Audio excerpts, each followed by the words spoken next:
اور دوسرے پھول نظر آئیں گے تو سب سے پہلے دیکھ کر ہماری آنکھوں کو لذت محسوس ہوگی،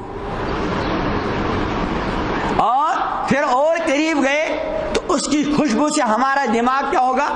معطر ہوگا۔ تو ہے کہ پھول کا استعمال آنکھوں کے ذریعے دیکھ کر اور ناک کے ذریعے سونگھ کر۔ یہ جو آپ کی اور میری بیٹی، خدا نہ کرے ہماری بچیاں ایسی ہوں، گھر سے باہر گئی اور روزانہ درجنوں بلکہ سینکڑوں آدمیوں نے اس کو دیکھا، آپ کو کیا لگتا ہے ان سینکڑوں میں سے کتنے ایسے ہوں گے جو کسی بری نگاہ سے اس کو نہ دیکھتے ہو؟ بلکہ ہم تو کہہ ہی نہیں سکتے کسی کے بارے میں، اس لیے کہ اللہ نے تو عام حکم دیا ایمان والے مردوں کو بھی اور ایمان والی عورتوں کو بھی اپنی نگاہ نیچے رکھو۔ کوئی قید نہیں لگائی کہ برے جذبے کے ساتھ نہیں دیکھنا، برے ارادے سے نہیں دیکھنا، بلکہ کیا فرمایا؟ اپنی نگاہ چکا۔ اور سیدنا حضرت علی مرتضی رضی اللہ تعالی عنہ کو امام الانبیاء حضرت محمد عربی صلی اللہ علیہ وسلم نے ارشاد فرمایا، یا علی لکل اولا، کیا ہے علی؟ تیرے لیے پہلی نگاہ حلال ہے، دوسری نہیں۔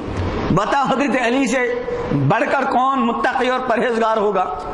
اور یہ جو پہلی نظر، یہ نہیں کہ بس دیکھو، بلکہ پہلی نظر اتفاقاً پڑ گئی، یہ چونکہ غیر اختیاری تھی اس نے اس پر بعض برس، اب دوبارہ نظر اٹھا کر دیکھ لیا تو یہ حرام ہے، اور نظر پڑ گئی اب دیکھتا ہی رہا، یہ بھی اب پہلی نظر کے حکم میں نہیں، یہ دوبارہ دیکھنے کے حکم میں ہے، کیونکہ اب وہ دیکھتا ہی رہا۔ تو ہماری بیٹی، آپ کی بیٹی جو گھر سے باہر نکلی اور سینکڑوں نے لوگوں نے اس کو دیکھا، بتائیے یہ اس کا دیکھنا ہماری اس بیٹی کا، ہماری اس لخت جگر کا جائز استعمال ہے کہ ناجائز؟ حرام استعمال ہے، اور میں تو اس کو ناجائز استعمال کہہ رہا ہوں۔ امام الانبیاء حضرت محمد عربی صلی اللہ علیہ وسلم اس کو فرماتے ہیں یہ آنکھ کا زنا ہے۔ فرمایا العینان تزنیان وزناہما النظر، آنکھیں زنا کرتی ہیں اور آنکھوں کا زنا کیا ہے؟ دیکھ۔ اب اگر میں یہ کہہ دوں تو برا نہیں ماننا چاہیے ہم کو، کہ ہماری جو بیٹیاں بے پردہ ہو کر گھروں سے باہر نکلتی ہیں خوشنما لباس پہن کر، ان کے ساتھ روزانہ آنکھوں کا زنا ہوتا ہے، یہ صحیح ہوگا کہ غلط ہوگا؟ بات ہے یہ کڑوی، لیکن حقیقت ہے کہ نہیں ہے؟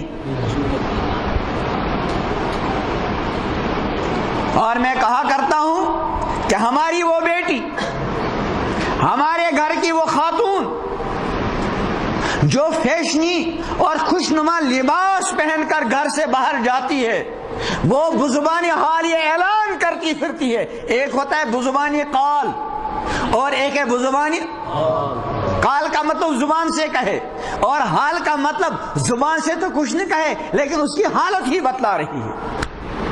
بزبان حال کیا کہہ رہی ہے کہ اگر مجھے دیکھ کر کوئی آنکھوں کے زنا میں مبتلا ہو تو مجھے کوئی اعتراض نہیں، کہہ رہی ہے ہماری یہ بیٹی کی نہیں کہہ رہی؟ اور اس بیٹی کا بے غیرت باپ برا نہیں ماننا، اس خاتون کا بے غیرت شوہر، اس بیٹی کا باغیرت با اختیار بھائی، وہ بھی زبان حال یہ کہہ رہا ہے کہ ہماری بیٹی کو دیکھ کر، ہماری بہن کو دیکھ کر اور ہماری اہلیہ کو دیکھ کر اگر کوئی آنکھوں کے زنا میں مبتلا ہوتا ہے میری طرف سے کوئی اعتراض نہیں، میں نے مباح کر رکھا ہے اس کام کے لیے، الیاذ باللہ الیاذ باللہ الیاذ باللہ۔ تو میں کیا عرض کر رہا تھا کہ اس وقت ہمارے معاشرے میں سب سے بدترین بدترین منکر جس نے پورے معاشرے کو اپنے لپیٹ میں لے رکھا ہے وہ ہمارے گھروں کی بے پردگی اور بے حیائی کا منکر. اور امام الانبیاء حضرت محمد عربی صلی اللہ علیہ وسلم کی میں نے ابھی 2 حدیثیں پڑھی. ایک تو یہ کہ کلکم رائن، ہر ایک رائی اور نگہباں اور ذمہ دار ہے. وہ کلکم مسئول عن رعیتی، ہر ایک اپنی رعیت کے بارے میں پروردگار کی بارگاہ میں جواب دہ ہے، مسئول ہے، اسے پوچھا جائے گا. تو جس بندے کی بیوی، جس مرد کی بیٹی، جس بھائی کی بہن بے پردہ ہو کر گھر سے باہر نکلتی ہے اور درجنوں بلکہ سینکڑوں نوجوان اسے دیکھ کر آنکھوں کے زنا میں مبتلا ہوتے ہیں، بتائیے یہ انسان پروردگار کی بارگاہ میں جواب دہ ہوگا کہ نہیں ہوگا؟